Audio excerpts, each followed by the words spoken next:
pero muy buenas noches a todos.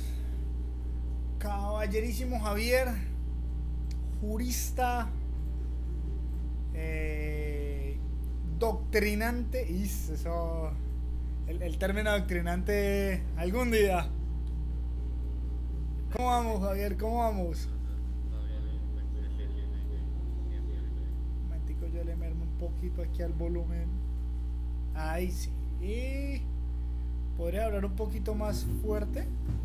A ver, ahí me escuchan bien. ¿Otra vez? Ahí. Ahí sí, ahí se escucha perfecto. ¿Habla? A ver, Ahí se escucha mucho mejor. ya. A ver, Si nos podemos colocar como siempre, No, ya mejor así. un minutito para Compartir. compartir y enviar el link.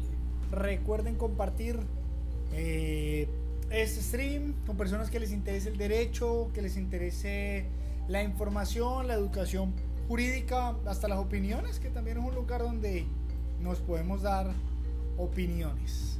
Un saludo enorme para los que nos están viendo en vivo y también para los que van a ver la repetición a través de nuestra información. Nuestras redes sociales las encuentran arriba, las de Javier como Mr.Rivero98, en Instagram como JARP.98. El programa lo encuentran como La Firma con doble I, y el suscrito que les está hablando, Crist Ortiz M. Ya, a ver, estamos compartiéndolo, porque yo siempre lo comparto en vivo, porque a veces uno se le puede pasar la hora, ¿no? Sí, correcto. Entonces, lo comparto ahorita mismo y listo. Y dejamos el celular al costado. Ya. Esto listo. Bueno, hoy tenemos un tema. Primero, un gran saludo a todos los peruanos en su día de celebración patria. Que la pasen excelente, que la pasaron excelente, porque fueron lunes y martes. Un feriado largo. Un feriado largo, pero son feriados. ¿Cuántos feriados tienen ustedes allá? ¿Cuántos feriados tienen ustedes?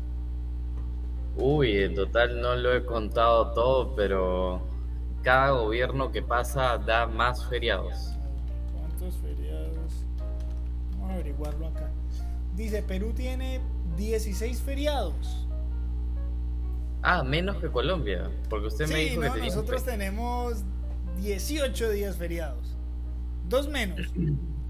Pero en Colombia creo que los lunes a veces son los feriados o no se trabaja.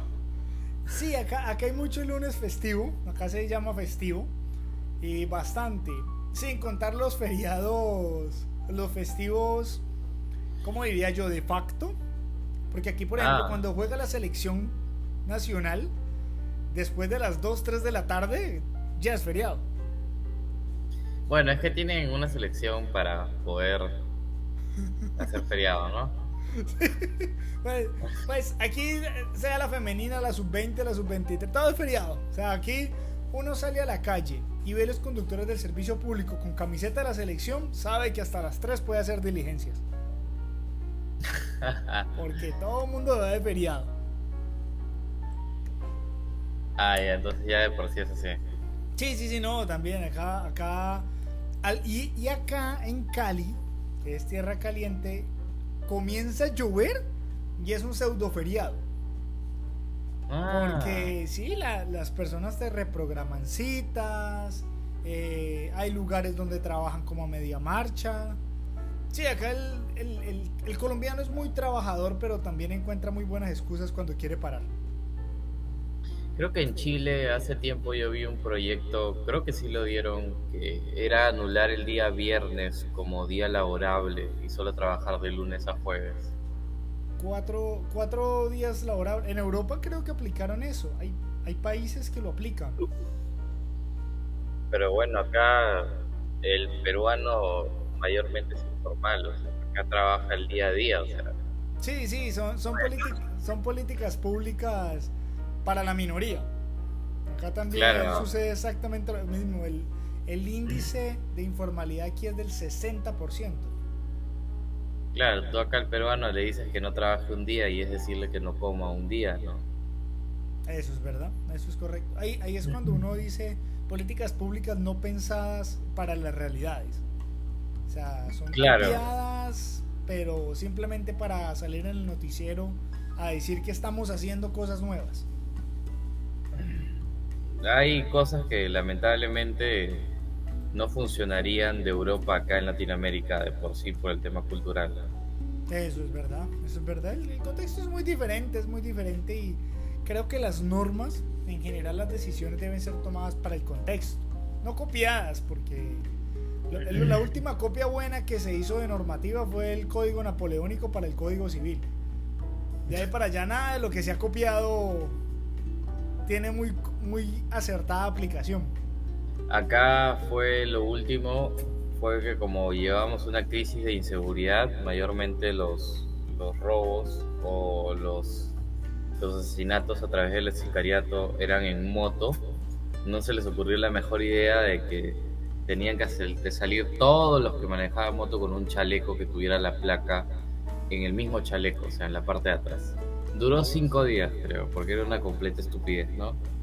Acá, O sea, acá, acá cada municipalidad tiene disposición y acá en Cali lo que sucede es que prohibieron el parrillero hombre.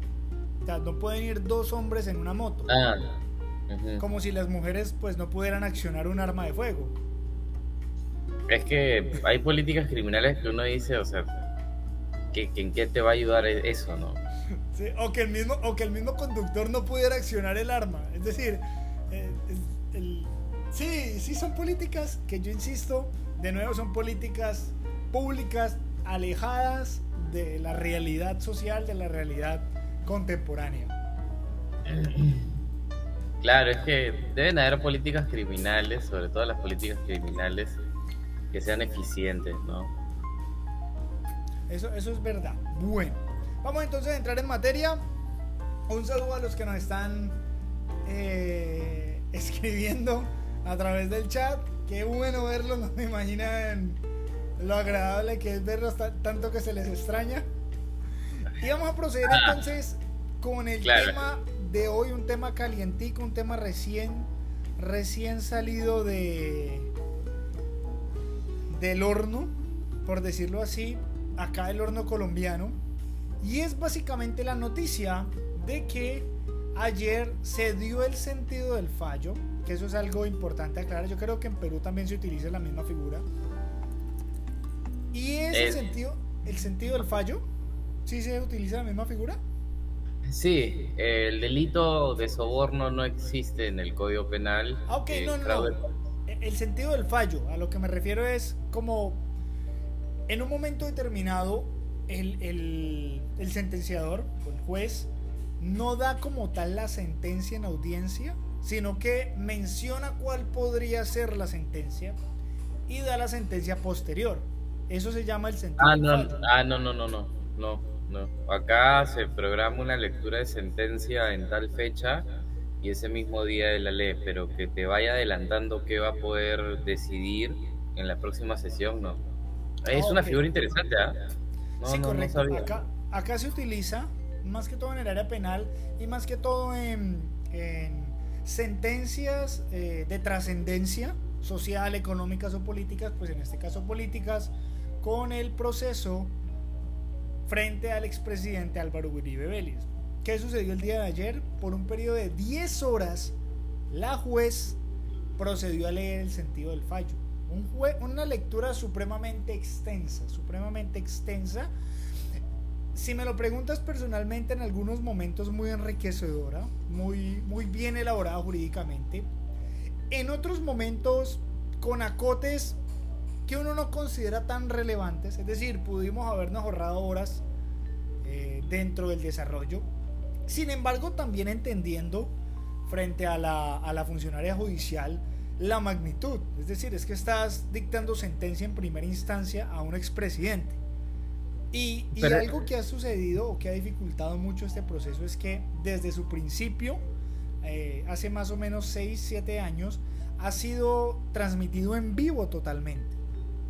Entonces la responsabilidad y la magnitud de la decisión pues conllevó ese sentido de 10 horas. Son casi 2000 páginas, bastante amplio ese sentido del fallo. Y habrá que esperar el 1 de agosto la sentencia, como tal. Pero ese sentido del fallo me causa curiosidad. ¿En qué se basa? O sea, que sean tantas horas para solamente, o sea, con la lógica de sentido de fallo, ya uno puede saber que lo van a sentenciar, básicamente. Sí, Ya uno correcto. se Lo- puede imaginar que lo van a sí, sentenciar. sí, de hecho, evidentemente uno desde el sentido del fallo se da cuenta cuál va a ser la sentencia. Solo que es una justificación previa a la sentencia, que es lo que yo digo en cuanto a que considero que tomó mucho tiempo. O sea, 10 horas para explicar por qué vas a dar una sentencia es demasiado tiempo, porque lo Pero no es leyó. muy peligroso el hecho de poner en alerta al imputado y de que éste se pueda escapar si es que no tiene una medida coercitiva o algo. Lo que sucede es que este proceso es muy atípico. Es atípico en el sentido de que es la primera vez que en Colombia un expresidente está involucrado en un proceso judicial. Por lo tanto, y también entiendo parte de la decisión de la juzgadora, fue darle esa trascendencia que tiene, y pues hilar muy delgado, porque no solo están puestos en ella las partes, sino prácticamente todo el país. Es un tema muy mediático. Sí, correcto, es un tema y toda esta semana los medios de comunicación van a estar hablando al respecto. Básicamente, ¿qué sucedió? Pues se imputó el cargo de fraude procesal y soborno contra el expresidente Álvaro Uribe Vélez por unas conductas cometidas en el año 2018, por unas pruebas que, según alega la defensa, fueron recaudadas ilegalmente. Estoy hablando de interceptación de llamadas y estoy hablando de grabación con un reloj espía. La trascendencia del proceso es bastante amplia, pero básicamente entonces la imputación se da por fraude procesal y por soborno, dado que el expresidente propuso a su abogado ofrecer dinero para la compra de testigos y adicional incluir en el proceso documentos que no eran verídicos. Esa es la argumentación que presentó la fiscalía. Yo te voy a hablar de lo que habló la defensa y de lo que habló la fiscalía, porque como todavía no hay sentencia, me parece que es muy premeditado dar una opinión al respecto, pero sí vale la pena hacer un breve análisis. ¿Qué sucedió? Pues se dio sentido del fallo, un sentido de fallo bastante extenso. Aquí está el expresidente, y hasta el momento no hay sentencia, pero los medios de comunicación ya están diciendo que fue declarado culpable por fraude procesal y soborno. En la audiencia consideró que no hubo conducta dolosa, sino un error involuntario corregido por los funcionarios. Básicamente, ¿qué sucedió? Un funcionario que estaba encargado de hacer las interceptaciones telefónicas que aquí en Colombia están permitidas una vez estén respaldadas por orden judicial, pues el funcionario interceptó una línea de una persona y resulta que era la del expresidente. Coincidencialmente, la jueza y la fiscalía hablaron de un error involuntario. Cuando explicaban la situación, el funcionario decía que él simplemente se dio cuenta porque reconoció la voz. O sea, en medio de la llamada, la interceptación, dijo: ¡ay! Este no es el que hay que llamar, este no es el que hay que interceptar. E inmediatamente cesó la interceptación. Claro. Ese fue el argumento que presentó la fiscalía. Entonces, la justificación que presentó la fiscalía y la argumentación que presentó la defensa, pues claramente es que fue una vulneración a la privacidad del defendido, en el sentido de que él no era objeto de las interceptaciones. Sin embargo, el tribunal en ese momento, porque el expresidente era senador, el proceso estaba siendo llevado por la Corte Suprema de Justicia. Él, al ser senador y ser aforado, estaba siendo investigado por la Corte Suprema de Justicia. El tribunal en ese momento determinó que la prueba era válida porque pues había sido un error, no había sido intencional que un funcionario de la fiscalía hubiera interceptado esa comunicación. Resulta que adicional a ello, se hace una grabación a través de un reloj espía a la persona que estaban investigando, y esa persona que estaban investigando estaba siendo presionada para dar testimonio en contra de otro senador, el senador que están viendo acá a la derecha, Iván Cepeda, en contra del senador Uribe en ese momento.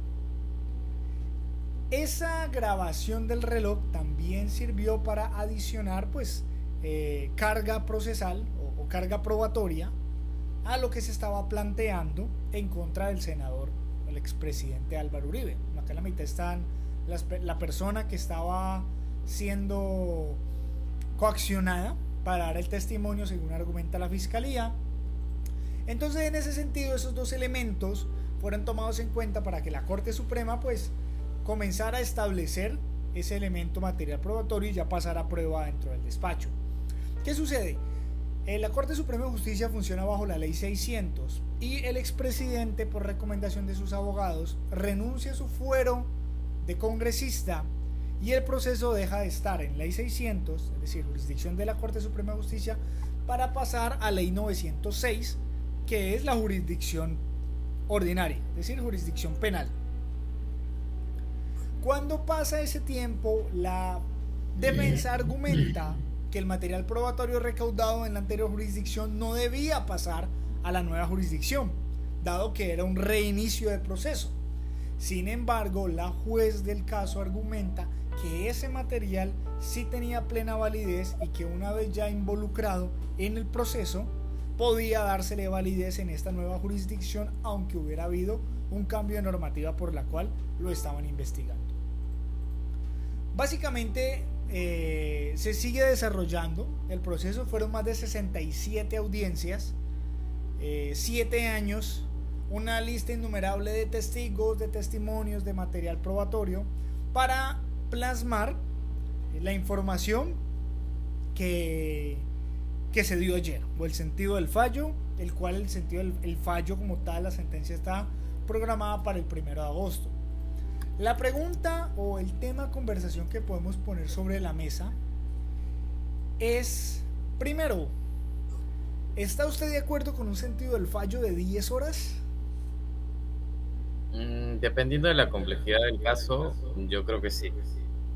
Porque si es un caso muy extenso, uno tiene que recorrer todo el camino del hecho, por ejemplo, las pruebas. A mí me ha pasado que varias veces el fiscal en sí, o sea, en otro momento del proceso, muy diferente obviamente al fallo, se toma como 7 sesiones para leer la acusación, porque si es un caso que es complejo, donde hay muchas personas involucradas, muchas pruebas que hablar, se pasa 3 horas leyendo, lo pasan a la siguiente sesión 3 horas más. Entonces yo considero que si es un caso complejo, 10 horas seguidas o fueron cortadas por sesiones. Fue la hora del almuerzo que se detuvo y se siguió el resto del día. No, yo lo hubiera dividido en sesiones, pero bueno, me imagino que por la importancia del sentido del fallo, la figura que usted ha comentado, sí era importante hacerlo, y sobre todo por el populismo, ¿no? Por el tema de los medios que están ahí. Obviamente iban a querer tener ahí la carne fresca de qué decisión iba a tomar la jueza, ¿no? Y sobre todo me imagino que los jueces se protegen al momento de, como es un tema mediático, tienen que explicar a detalle todo para que no haya un periodista que se crea abogado y diga, no, que la jueza ya dijo que lo va a liberar, que no es culpable, y se toma el tiempo detenidamente, no solamente de explicar en términos jurídicos, sino también de explicarlo como para toda la población. Ok, correcto. Segundo comentario, la jueza mencionaba que ella había tomado la decisión alejada de la influencia de las redes sociales, de las noticias y demás, y que la justicia evidentemente era superior a cualquier ámbito político. En la segunda afirmación yo estoy totalmente de acuerdo. La justicia es ese marco que nos permite conocer las reglas del juego y jugarla. Pero ¿cree usted que un juez, siendo humano, tiene la capacidad de eliminar los sesgos que transmite las redes sociales, que transmite la familia, que transmite los comentarios. Es decir, un juez tendrá esa capacidad. No, por ejemplo acá en Perú, hace poco hubo un tema de una chica que fue a un circo. Ella es conocida en el ámbito, acá se dice farándula, en el ámbito de que es una actriz y todo eso, y está casada con alguien que también fue conocido, que le dicen los chicos reality más que todo, ¿no? Acá se le dice acá en Perú. Y la chica fue a un circo y en este circo una persona extranjera, porque era un circo que venía del extranjero, la saca a bailar y le hace tocamientos indebidos. Entonces la chica como que reclama, habían grabaciones, como es un circo todo el mundo está grabando, y en 4 días han hecho la condena más rápida en el país y han sentenciado a este extranjero a 2 años y medio de pena suspendida, o sea, con ciertas restricciones, ¿no? En 4 días. Estamos hablando de que este juez ha sentenciado solamente porque esta persona es mediática y porque es famosa. Porque no hay ningún caso, y justamente ahí viene la crítica, esta chica ha cerrado sus redes sociales, porque la gente dice, o sea, porque tú eres famosa, te han dado justicia en 4 días. Y yo, que no me conoce nadie, que me acosó el profesor en la universidad, que me acosó alguien en el transporte público, mi caso tiene 2 años ahí tirado y ni siquiera sabemos si lo van a condenar. Entonces, en este caso, cuando son temas mediáticos acá en Perú, lamentablemente los jueces se dejan llevar por el populismo y la presión mediática. Entonces sentencian muy rápido. El tema también hubo acá en pandemia 4 chicos que a una chica la intimaron, y lo sentenciaron en 4 meses, creo, a 25 años. Entonces, solo por ser temas mediáticos. Entonces, sí considero que los jueces, cuando sienten la presión, dicen no. Si no hago ahorita, si no doy el ejemplo, si no pongo una condena, los medios se me van a venir encima. Y por eso ceden a esa presión mediática. Totalmente de acuerdo. Creo que el eliminar ese sesgo es difícil, casi imposible. Y algo que con lo que no estaba de acuerdo, obviamente todos en este momento tenemos posiciones de acuerdo, ¿no? Es que en el sentido del fallo se mencionara que no existía el sesgo, que era una decisión pura y claramente enfocada en derechos sin ningún otro tipo de sesgo. Y a lo que voy es que no digo que suceda, no digo que la decisión esté sesgada, pero pues también es muy complejo o sobrevalora el decir que no está sesgada. Sí, claro. O sea, pudo haber sido un poco más prudente al mencionar ese asunto y simplemente no tocarlo. Sin embargo, eso lo vamos a continuar hablando en un siguiente espacio. Hoy dejamos el tema iniciado, planteado, porque pues hay que esperar ahorita el viernes que salga la sentencia. Muy probablemente el otro martes estemos conociendo un poco más acerca de esta sentencia y estando al tanto. Por ahora entonces, conclusiones o información, muy pendientes al juicio. Javier, sé que estás con la agenda al tanto. Sin embargo, sí, gracias por el espacio e igual muchas gracias a todos los que nos acompañaron. Un saludo a los que siempre están ahí constantes y pendientes, son importantes también. No, sí. Todavía podemos hablar un ratito más. Queríamos cortar un poquito antes, pero sí, yo creo que unos 15 minutos más, 10 minutos más. Ok, listo, perfecto. Entonces, frente a ello, considero que sí, el mencionarlo sobraba, porque hay comportamientos humanos que son evidentes en todos los seres humanos, y el yo decir que no sucede, pues no quiere decir que eso lo acredite, eso lo respalde. Y el sesgo, Javier, que a todos nos sucede, es que todos estamos sesgados de alguna manera. O sea, todos los seres humanos vivimos bajo sesgos.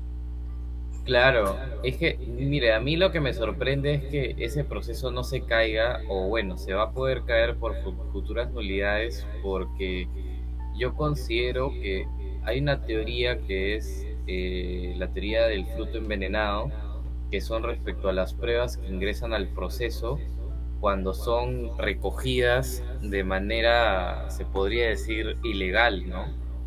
Y como usted había explicado esto de los audios, si no hubo un levantamiento de secreto a las comunicaciones, claramente hay una vulneración al derecho a la privacidad, que es un derecho constitucional. O sea, estaríamos hablando que este señor podría irse al Tribunal Constitucional en contra de esa prueba que básicamente es una de las pruebas fundamentales por las cuales lo están incriminando.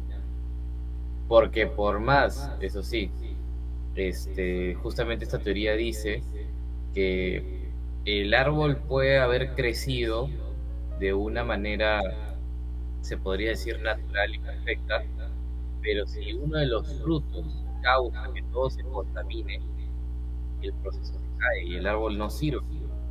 Entonces, justamente, yo creo que se puede caer a través de la nulidad por esa prueba.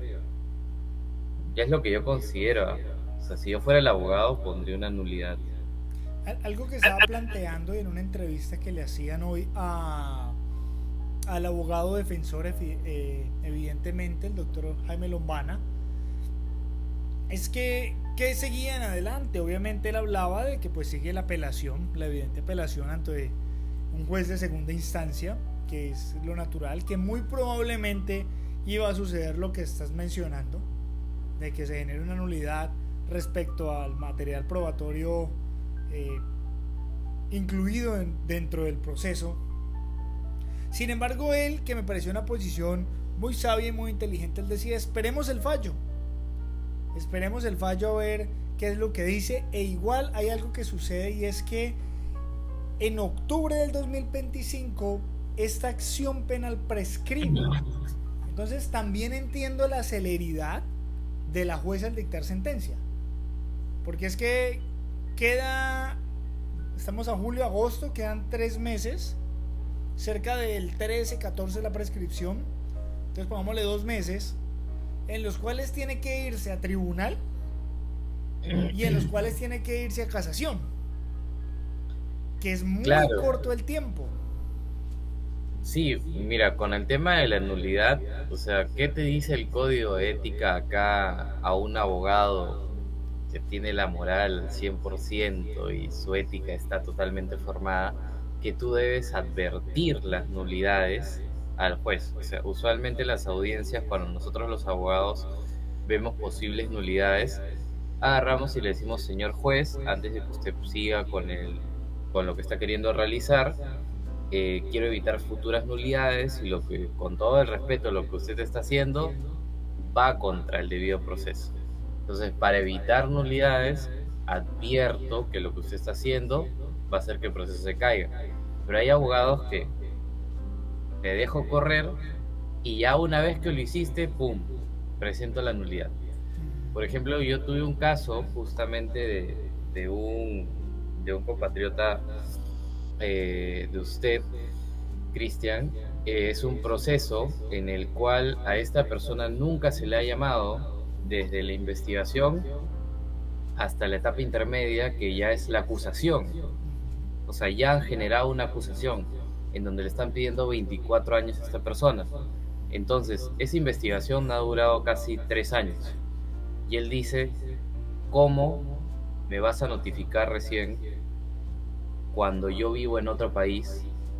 No he tenido abogado porque yo soy colombiano y jamás voy a poder defenderme con un abogado colombiano de mi país, porque vivo acá y no sé cómo conseguir un abogado allá, y yo no sabía que tenía alguna investigación. Me notificaste que abriste una investigación, pedí un abogado en Perú, pero en esos 3 años tú has investigado, has hecho lo que has querido, y recién me has pasado la voz cuando me has acusado. Entonces él ha pedido una nulidad al proceso. Y lo que va a pasar ahí, y lo que se huele, con los abogados hemos estado hablando, es que el proceso retroceda a foja cero, ¿no? Por la nulidad.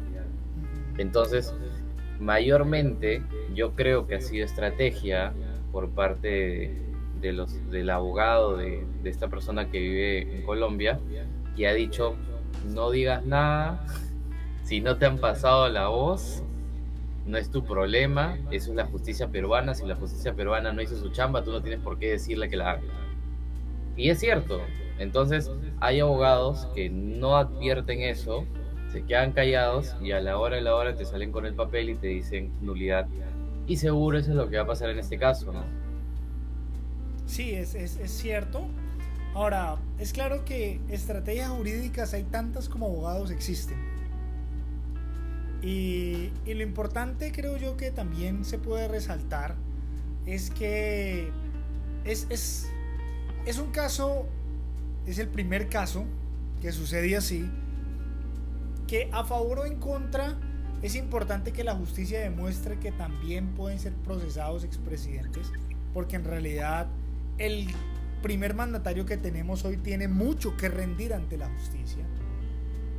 Y es un primer Claro, paso, es un primer paso para demostrar que nadie está por encima de la ley, yo le que, claro, que lo han hecho de una manera incorrecta y con una carga de nulidad como tú lo presentas, evidentemente. Sin embargo, mirándolo desde una perspectiva general es bueno.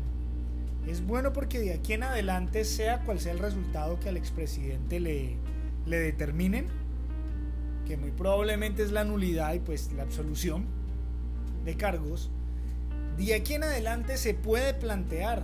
O sea, ya podemos empezar a tomar el ejemplo de Perú de poner en la justicia a los que están tomando las malas decisiones del país. claro, acá en Perú, como yo le he comentado, y no es broma, los últimos, desde que yo nací creo, todos los presidentes están presos. Uno no lo está porque se quitó la suscripción de la vida, fue alguien bien conocido que fue Alan García, pero se quitó justamente esa suscripción porque ya estaban a punto de detenerlo para darle una prisión preventiva. Y de ahí todos los otros o están presos o están siendo investigados por 25 años por temas de corrupción. Y creo que solamente uno se salva, que estuvo en pandemia, que fue 6 meses. Solamente estuvo 6 meses. Y bueno, el señor lo hizo muy bien, que es Sagasti, pero de ahí todos los demás, es más, se dice que Dina, que dio un mensaje a la nación parecido al fallo de la jueza que usted comenta, no duró 10 horas, pero duró 4 horas, y era un manuscrito así. Este, ya se habla de que apenas se vaya, ya tienen la prisión preventiva lista. Acá en Perú, lo que hace el fiscal es, sabiendo que tú ya vas a dejar el mandato, mete la prisión preventiva y ya están 5 policías en tu casa para llevarte al penal. Así se ha hecho con todos, o sea, con todos es así. Entonces, yo creo que en Colombia ya deberían implementar eso de que, bueno, los presidentes no son intocables. Sí, eso es verdad porque infortunadamente no se ha hecho y es la crisis de liderazgo que tenemos. Y la crisis de liderazgo es lo que ancla o amarra el país sin esa falta de criterio y que dejen de comportarse como si no fuera a pasar nada. Es que para estas elecciones hay más de 80 candidatos a la precandidatos a la presidencia. Pero ¿por qué se presentan tantas personas? Porque saben que llegan allá, hacen y deshacen y no hay consecuencias. Entonces se está dejando un precedente, infortunadamente un precedente que está empezando mal, pero como precedente de que se le puede mover el piso a las personas que creen que no se pueden hacer. Y esperemos que este proceso avance, se aprenderá mucho, tanto de errores como de desaciertos como aciertos, frente a lo que significa que un aforado pueda ser investigado, pueda ser llevado ante la justicia, que eso es lo que me parece trascendental en este proceso. Claro, acá en Perú, bueno, el juicio que está siendo mediático es el de Pedro Castillo, que ya hemos visto en algunos capítulos anteriores cómo se está llevando el proceso. Es un tema muy, muy, muy mediático en lo que los abogados han tomado la aptitud de pelear contra los jueces, de faltarles el respeto. Es más, hay un abogado que ya ha sido sancionado y ha sido apartado del caso por 3 sesiones porque se le está yendo de las manos. O sea, están tomando, como es un juicio que supuestamente es histórico, yo no le llamaría histórico, porque histórico fue que ese burro estuviera como presidente, pero no es, el juicio no es histórico, es una persona que intentó dar un golpe de estado, no le salió y listo. Y este abogado, justamente en un próximo capítulo podemos hacer, le falta el respeto a los jueces literalmente. O sea, agarró en una audiencia y le dijo al fiscal que había hecho una tesis fiscal estúpida, así como le estoy diciendo, así en plena audiencia, le dijo de que a la jueza que era una provisional, o sea, como de manera despectiva. Le dice señorita jueza provisional y se lo repite así miles de veces hasta que ya lo sancionaron, y el abogado dice que han atentado contra sus derechos de expresión y todo eso. Pero acá en el Perú, lamentablemente, nosotros hemos caído en algo que es una figura muy conocida en el derecho penal, que que es mi mentor más que todo, siempre lo habla, es el populismo punitivo, que todo se va a resolver en base a lo que prácticamente la sociedad quiere y se está olvidando el derecho. Sí, eso es verdad, y creo que todos los países de Latinoamérica caemos en ello. Una vez escuché una crítica que hacía un profesor y él decía que a veces las sentencias se daban en redes sociales y se escribían en los despachos, que me parece una aseveración arriesgada, pero no entiende también, y es parte de lo que hablábamos al principio de los sesgos. Claro. Bueno, yo creo que lamentablemente los jueces, bueno, está la figura de la inhibición, que hay jueces que si tienen algún tipo de sesgo deberían inhibirse el proceso, si se sienten de alguna otra manera llevados a no ser imparciales. Pero lamentablemente acá en el Perú, y así funciona todo y no es secreto por ningún lado, los jueces reciben algo por debajo y a propósito dejan que las cosas vayan mal para que haya futuras nulidades, se caiga el proceso, o mágicamente hay un fiscal que llevaba el caso y lo sacaron y pusieron a otro y el caso se cae. Entonces hay jugadas que cuando los altos funcionarios ven que pueden ser atrapados, mueven sus influencias para tratar de alguna otra manera bajarse el proceso. Acá hay un fiscal que es bien conocido, que llevó el caso de Keiko Fujimori, y este fiscal ya estaba a punto de llevarla a juicio, no, perdón, ya estaba en juicio, pero era un juicio que iba a durar mucho tiempo, y de la nada el fiscal se bajaron su caso, se lo declararon nulo, posteriormente él apeló, ahorita está para ver la decisión, y a los días que le declararon nulo el caso, lo sacaron de su puesto por otros casos que al final terminaron siendo falsos. Entonces, claramente, para nosotros, los que de alguna otra manera estamos informados, vemos que eso es una mano negra que dice, ya, ¿me quieres llevar a juicio? Ya, lo voy a sacar y voy a hacer de todo para que no estés ahí. Y lamentablemente acá es así. Sí, sucede en todas partes, y por eso yo digo que habrá que ver cómo se resuelve y cómo se avanza, y por lo pronto analizar la sentencia del día viernes. Bueno, creo que por tiempo es importante, vamos a terminar. Sin embargo, les decimos, recuerden estar muy conectados. La próxima semana vamos a seguir hablando sobre el tema. Sí, claro. Un tema bastante álgido, creo que Perú tiene mucho para enseñarnos, y al parecer por fin estamos dando los primeros pasos. Tantas veces que he dicho que debemos empezar a aprenderles, y estamos dando los primeros pasos. Redes sociales de Javier arriba, ¿cómo te encuentran? Como har.98 en Instagram y en TikTok Mr. Rivero. Correcto, encuentran el podcast como La Firma con doble I en TikTok, en YouTube y en Kik, y el suscrito que les está hablando en TikTok, Instagram y X como Chris Tortis M. Javier, muchísimas gracias por estar en este espacio de La Firma. Muchas gracias a todos los que nos acompañaron, que tengan una excelente noche y nos vemos en una próxima ocasión. Perfecto.